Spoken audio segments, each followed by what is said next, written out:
하나님의 종. 여호와께서 말씀하시나니 그는 태에서부터 나를 그의 종으로 지으신 이시요. 이사야 49장 5절 말씀. 우리가 그리스도 예수 안에서 하나님의 택함을 받았다라는 사실을 깨달은 후에 가장 먼저 발생되는 사건은 우리의 편견과 편협한 생각들과 국부적인 충성심이 무너지는 것입니다. 우리는 하나님의 목적만을 위한 종으로 변하게 됩니다. 모든 인류는 하나님을 영화롭게 하고 영원히 하나님을 즐거워하기 위해 창조되었습니다. 죄는 인류로 하여금 다른 길로 빠지게 하였지만 하나님의 목적을 조금도 바꾸지 못했습니다. 거듭날 때 우리는 인류를 향한 하나님의 위대한 목적을 깨닫게 됩니다. 곧 나는 하나님을 위해 피조되었다라는 사실입니다. 그분이 나를 만드셨습니다. 하나님의 택함을 깨닫는 것은 이 땅에서 가장 큰 기쁨입니다. 우리는 하나님의 그 엄청난 창조의 목적을 의지하는 것을 배워야 합니다. 하나님께서 우리와 함께 가장 먼저 하시는 일은 일편단심의 마음을 채널로 하여 전 세계를 유익하게 하는 것입니다. 하나님의 본성 자체인 하나님의 사랑이 우리에게 임하게 됩니다. 전능하신 하나님의 사랑은 요한복음 3장 16절에 요약되어 있습니다. 하나님이 세상을 이처럼 사랑하사. 우리는 하나님의 창조의 목적에 열린 마음을 가져야 합니다. 나 자신의 주장으로 하나님의 뜻을 망쳐서는 안 됩니다. 만일 망치게 되면 하나님은 한쪽에서 우리가 아무리 고통을 당할지라도 우리의 주장을 좌절케 하실 것입니다. 선교사는 하나님의 종으로 선택되었으며 그를 통해 하나님은 영광을 받으십니다. 예수 그리스도의 구원을 통해 우리가 하나님을 위해 완벽하게 빚어졌다라는 사실을 깨닫게 될 때 우리는 예수 그리스도의 요구들이 왜 그렇게 가치없이 엄격한지 이해하게 됩니다.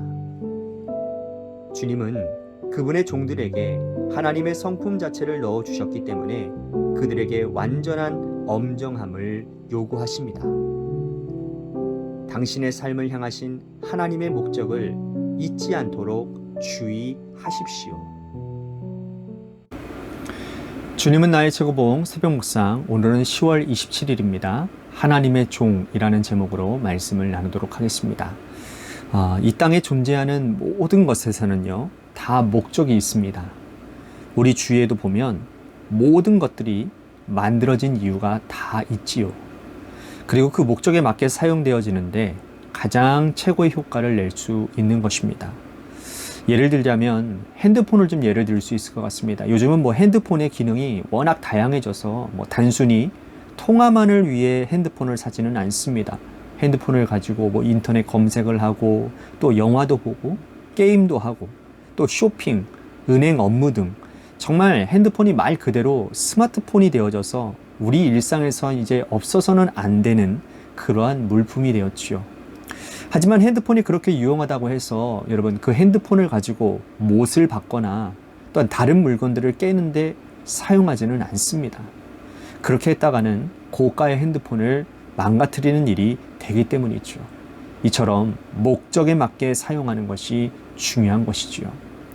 성경은 우리가 창조된 목적에 대해서 분명하게 이야기하고 있습니다. 이사야서 43장 21절 말씀에 보면 이런 말씀이 있어요.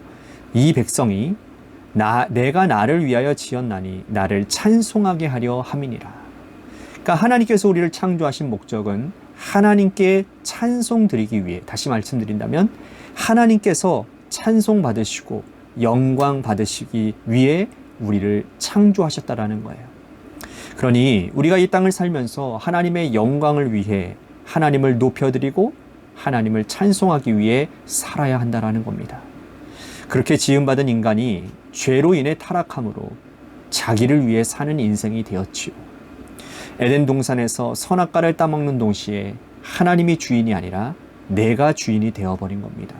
그럼 우리가 영원한 지옥 형벌에 떠들지 않고 다시 하나님 나라 백성으로 하나님의 자녀로 살기 위해 주님이 이 땅에 오셔서 십자가를 지신 이유라는 것입니다. 그리고 성경은 주님께서 십자가를 지신 이유를 이렇게 분명하게 밝히고 있습니다. 고린도후서 5장 15절에 보니까 그가 모든 사람을 대신하여 죽으심은 살아있는 자들로 하여금 다시는 그들 자신을 위하여 살지 않고 오직 그들을 대신하여 죽었다가 다시 살아나신 이를 위하여 살게 하려 함이라 그랬어요. 주님께서 십자가를 지신 이유는 우리로 하여금 나 자신을 위해 살지 않고 오직 나를 위해 죽으셨다가 다시 살아나신 그 주님을 위해 살기 위함이라고 말씀합니다. 그러니 구원받은 우리는 이제는 나를 위해 사는 인생이 아니라 나를 위해 희생하신 내 죄 때문에 나를 위하여 십자가에 달리신 주님을 위해 살아야 한다라는 거예요. 제모스는요, 우리가 그리스도 예수 안에서 하나님의 택함을 받았다는 사실을 깨달은 후에 가장 먼저 발생하는 사건은 우리의 편견과 우리의 편협한 생각들과 국보적인 충성심이 무너지는 것인데 우리는 하나님의 목적만을 위한 종으로 변하게 될 것이라는 겁니다. 그러면서 모든 인류를 하나님을 영화롭게 하고 영원히 하나님을 즐거워하기 위해 창조되었다고 말씀을 합니다. 그렇습니다.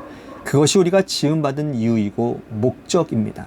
그리고 이것은 우리가 거듭나서 주의 영이 내 안에 임재하시면 깨닫게 되는 사실이라는 거예요.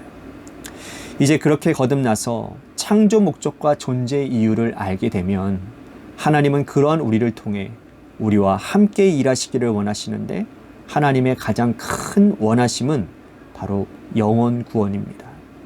성경은 이것을 하나님이 세상을 이처럼 사랑하셔서 독생자를 이 땅에 주셨다라고 요한복음 3장 16절에서 말씀을 하고 있습니다. 제모스는요, 이 부분에 대해서 하나님의 본성 자체인 하나님의 사랑이 우리에게 임하게 된다라고 말을 합니다. 여러분 생각해 보세요.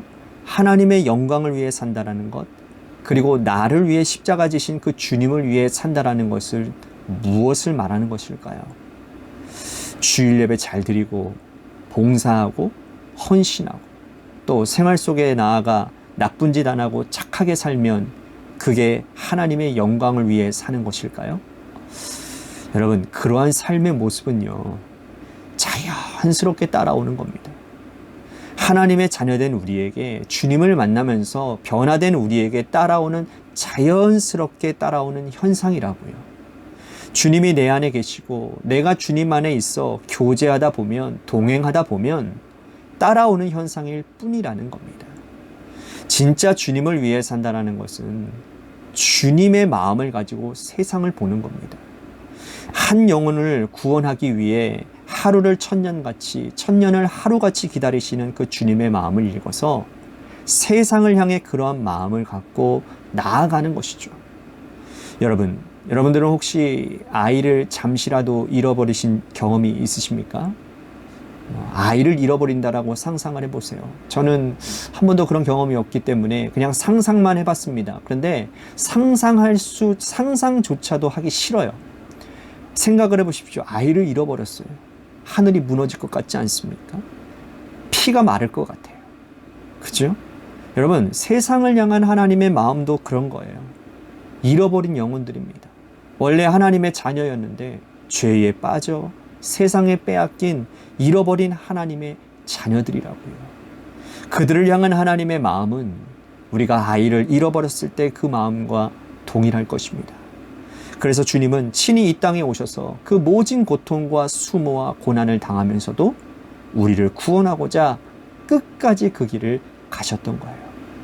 이제 남은 사명을 우리에게 주셨어요. 주님은 우리가 주님의 마음을 가지고 세상 보기를 원하십니다. 하나님의 자녀가 되었으면, 하나님 나라 백성이 되고 주의 종이 되었으면 이제 세상에 나아가 주님의 마음과 사랑을 전하기를 원하고 계십니다. 악한 원수 마귀는요, 이 일을 하지 못하게 어떻게 해서든지 방해하려고 합니다. 그러나 우리는 주님의 마음을 잃고 주님의 사랑을 가지고 세상에 나아가야 합니다. 그리고 우리 주위에 있는 사람들에게 생명 되신 주님을 전하며 아버지의 사랑을 알려주어야 합니다. 사랑하는 성도 여러분, 챔버스의 권면처럼 우리들의 삶을 향하신 하나님의 목적을 잃지 않도록 주의하시기를 바랍니다. 이 땅에 살면서 왜 하나님께서 내게 이러한 삶을 허락하셨는지, 하나님이 나를 통해 무엇을 하기를 원하시는지를 잘 깨달으시고 깨달아서 순종하셔서 여러분들을 통해 영혼 구원과 또한 지역사회의 회복의 역사가 있어지게 되기를 주님의 이름으로 간절히 축복하겠습니다. 아멘.